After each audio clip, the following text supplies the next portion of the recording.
Okay, a special day for two reasons today. First of all, one of my subscribers made up a lovely t-shirt for me, sent me it as a thank you. Thanks very much for that, really appreciate it. Secondly, it's a special request to do the brake fluid on the Royal Alloy to cure some spongy brakes. A couple of tips before we start. With a bike with ABS brakes, you really should try and get the ABS pump working a bit before you do the bleeding of the brakes. Now, it doesn't mention it anywhere in the Royal Alloy handbook or the maintenance schedule. It just says bleed the brakes normally. But if you can and you feel confident enough to do so, the day before, if the weather's good, pop out on a nice quiet bit of road, 15-20 mile an hour, and try and do some emergency braking. Build up to it if you want to, and try and get that pump to just start flushing the system. The other thing, which is probably a good idea, is the night before, lock off your brake levers. You can either use one of the lock clamps or some tape or some string or some bungee strap or cable ties or whatever. Lock both brakes on. Keep it under pressure overnight, and that hopefully will help release the bubbles, any air that's in the system. So the night before, when you've put your brake lever locks on or whatever, get some release agent, spray it around the screws, and hopefully that might make your job of taking the lid off a little bit easier the next day. The reason why I say that is because of galvanic reaction, which is when steel and aluminium, in this case, are together for a long time. There's a chemical reaction and it just makes the screws very difficult to get out. So the question is, how often should you change the brake fluid? Well, after the first service, it's either every 2 years or every 7,000 miles, whatever comes first. Or if you're seeing the little brake fluid reservoir sight glass, it's going a bit dark, it's a bad sign. Or if your brakes are feeling a bit spongy, it's also a bad sign that there's air or water in the system. So why should you change it? Well, brake fluid is hygroscopic, which means it can absorb water from the atmosphere. As it absorbs the water and the water concentration builds up, then the boiling point in the fluid lowers. So when you press your brakes, the fluid is more likely to boil, vaporize. You can compress vapor, so your brakes are less efficient, or they don't work at all. So we're going to go through the usual methods of bleeding brakes. There's three types really. There's the gravity, there's the pressure, and then there's the suction. And if they don't work, we'll go on to some more tips and tricks to just get rid of those final little bubbles at the very end there. So we'll go through the normal procedures first. If you've already done that and it hasn't worked, skip forward a few chapters to the very end where we'll go through some of those little last minute checks. All you really need for this job is a piece of flexible rubber tubing. I think it's about 6mm in diameter. That's all you really need. Well, and of course, spanner to do the bleed nipple, and a screwdriver to take the reservoir cap off. To make things a little bit better, you can add a non-return valve into the system. Obviously, another little bit of tubing for that, and that stops air getting sucked back into the brake system. So that's a good alternative.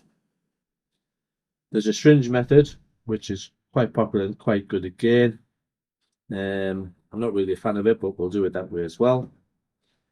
I prefer to use the vacuum system, use a little vacuum pump. And these kits aren't very expensive. If you're doing a lot of it, it's well worth getting. If you're in a car, you've got a pressurized system, which is the best way, but unfortunately we can't do it on this bike. We need lots of rags and cloths to protect the air from spills. If we do spill anything, we need some brake and clutch parts cleaner. Obviously we need some nice fresh, unopened and .4 fluid. And that's quite a big bottle, but I'm doing lots of vehicles at the same time, so I've bought a big bottle. I use it really quickly.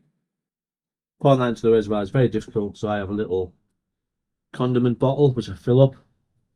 Makes it a lot easier putting in. When I take the screws out of the reservoir lid, I'll put some anti-seize compound on it for next time. I've got some cable ties, which I use to hold the dirty fluid bottle in place so I don't knock it over. You could, of course, use a bit of string, bit of sellotape, whatever you've got at hand. And of course, some safety equipment, gloves and glasses, which I recommend. So before you do anything else, brake fluid's horrible. So make sure you've got the area around the brake fluid reservoir covered up as best as you possibly can. So just undo the screws. Now, I did this a while ago, the front brake anyway. And when I did it, I put some anti-seize compound on the threads, copper slip in this case, just to make it easier so they don't seize in. Right, 2 screws out, don't lose them.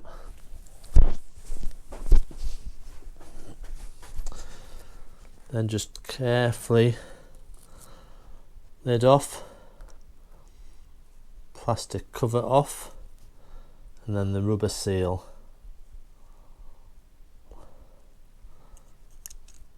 And again, put them somewhere safe. Right, this fluid is actually okay, it's nice and clear. If it was dirty, I'd syringe as much out as I possibly could and start again, but that's really nice and clear. Another really important thing is, when the reservoir cap is off, never pull the lever quickly because it'll just squirt out all over the place. So when you press it slowly.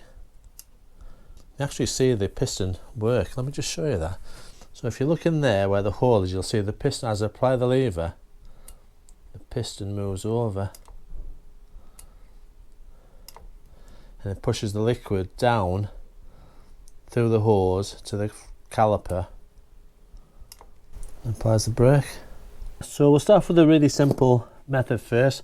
That's just a nice flexible bit of tubing, about 5 or 6 millimeter inside diameter, and just to make this a little bit of a better connection, I've got a little spring clip.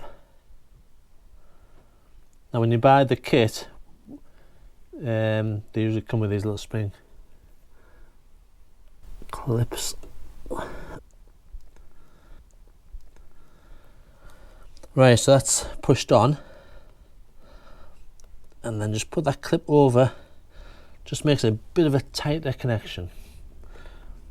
Now as you can see already, I've got the bottle just tied up to the wheel so I don't knock it over. There's a bit of fluid in there already, so I've put the end of this in the fluid. So the first method is just by gravity. So if we undo this, and you can see the fluid coming out now. So we can now leave that for a short while. The level in the reservoir doesn't fall very fast, so we're not going to lose that level in any hurry. But we've actually done quite a bit there, and I think we'll just nip that up.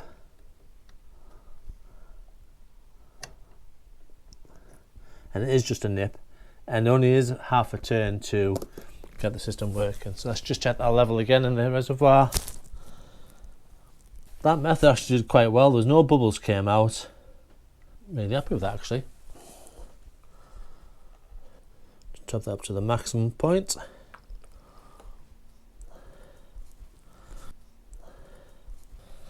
Okay, so I've topped the reservoir back up again. This way we'll apply gently that lever, nice and hard. We'll undo this lead nipple, and as we do that, the lever will go all the way to the handlebar grip.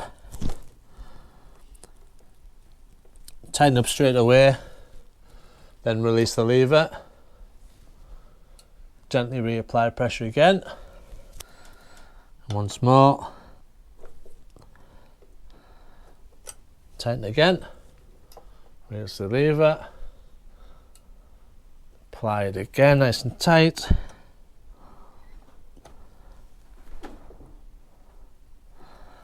tighten back up, release the lever, Just check that fluid level again. We can do one more. Leave it hard as you can. Undo. Tighten back up. Release the lever. And that's nice and tight there. Right, so that's the second method. Again, pretty good really. This method's slightly better when you put a little NRV into the hose. It stops any liquid, or more importantly any air, going back into the caliper when you release that brake lever. And that's why you leave the brake lever as tight as you can to the handlebar. Tighten that up, then release. If you would leave that slack, as you release the lever, it would suck the liquid back up a little bit. So the next method is quite popular nowadays because it's an easy one-man operation. That's to use a syringe. Not my favourite, to be honest, but we'll give it a go. I've topped the reservoir back up. I'll give that half a turn, and now we just simply suck the fluid through. Now you can actually see some bubbles in there. Okay, so I've changed the pipe. I've put another clip on. Hopefully this time we won't get any air coming through. So if we just release it a little bit, there we go, that's better, isn't it? And you can see some very minute little bubbles coming through. Just open that just a little bit more. Too many bubbles through. So it's still pulling air in. That's no good. You can't have bubbles coming through. It doesn't matter where they're coming from. You need to see pure, clear liquid all the time. So I've took the clip off and I've put a tie wrap on. It does mean, however, the nut is a little bit harder to get at, so I've had to use the open end. So we'll give it another go. Quarter of a turn. And shook it through. Still got bubbles coming through. That's no good. I'm not happy about the air in this tube. Now it's not coming from the caliper because I know it's clear, so it must be coming through the threads and then out the hole with the liquid. So I'm going to put a bit of plumber's tape. You could use sealant, but plumber's tape is probably better, around the thread. That hopefully won't let the air draw in and out. However, it's going to be a bit of a mess, so be prepared for lots of liquid. I've put the reservoir lid back on to try and stop the gravity just emptying the place, but we'll see how it goes. We're going to take this out. I've got a little bit of blue tack to try and bung the hole so it doesn't make so much of a mess. And again, I would recommend gloves.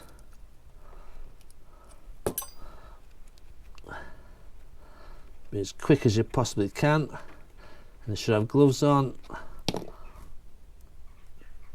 Bung that up. Clean the hands. Right. It's still leaking, but it's not too bad. So there we have it. We have the little hole, you probably can't tell. Actually, put the light on. You might be able to see the little hole.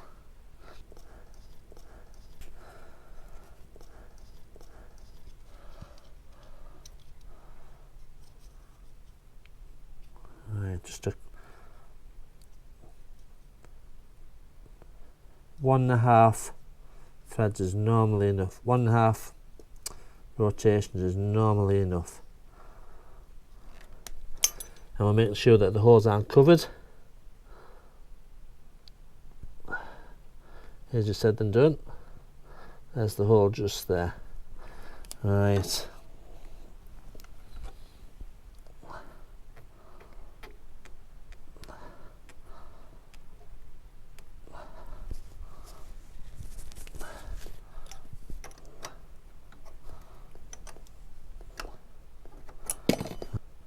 Get some brake cleaner on that.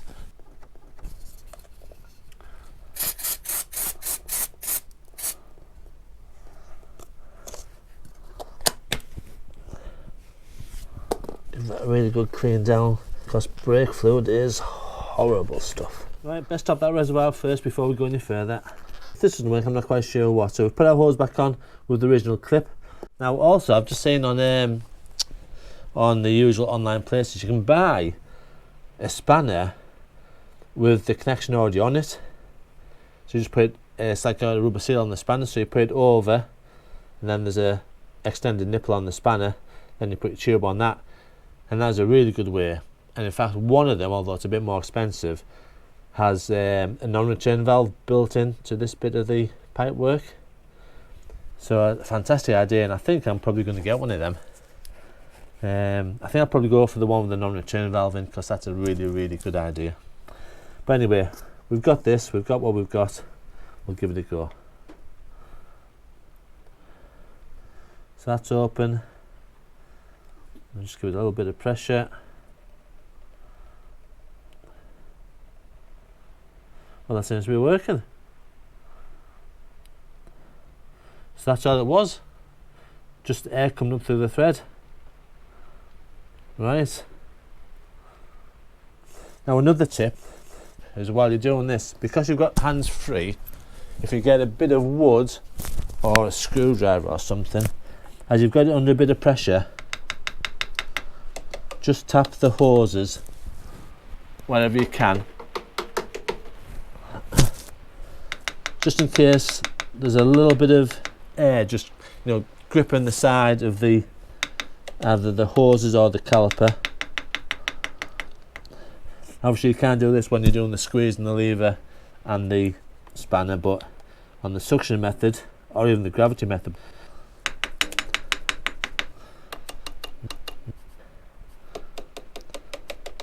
that's pretty good. I'm happy with that. No bubbles. So we've done the syringe method, which is a really good method. Worked pretty good actually. We're going to move up a level and use the vac pump now, which is a case of putting a bit of vacuum on.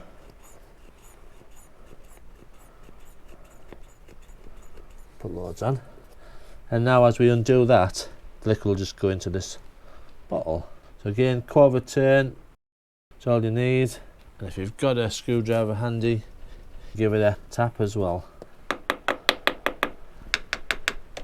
Just give the little lines a bit of a tap. Don't forget about the reservoir level. We'll check that now. After you've done all that and your brake's still a bit spongy, there's a few other things you can do. Tapping the line as you're bleeding the brake usually does the trick, but there is a new fangled method. Well, it's probably not new, and that's a reverse fill. It's a bit more fiddly because you don't want to put too much fluid in the reservoir. So the reservoir level is low. It's not empty, but it's low. The idea now is we fill up this syringe with some nice clean brake fluid, which I haven't got a great deal left.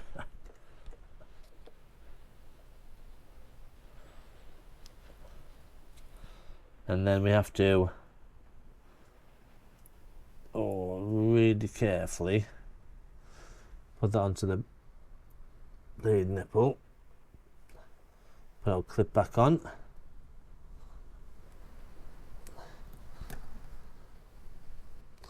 Then we're going to get all the air out of the line. So simply by holding it up, wiggling it about, you'll see the air come up and out. Come on, might take a while. We're nearly there now. Obviously don't be pushing air back into the system. Now there's another problem, is if you press this too hard and that's not far enough open, it could come off and just go everywhere. So this really is a two-person job unless you can see the reservoir. And because I can't see the reservoir, I'm going to put in about 10 mil, but no more than that. So all the air's out. I'm happy with that. We'll crack that open, our quarter of a turn, and we'll slowly start pushing the liquid in.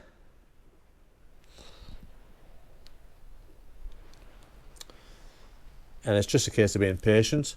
In fact, I might even be able to watch that reservoir come up. I can.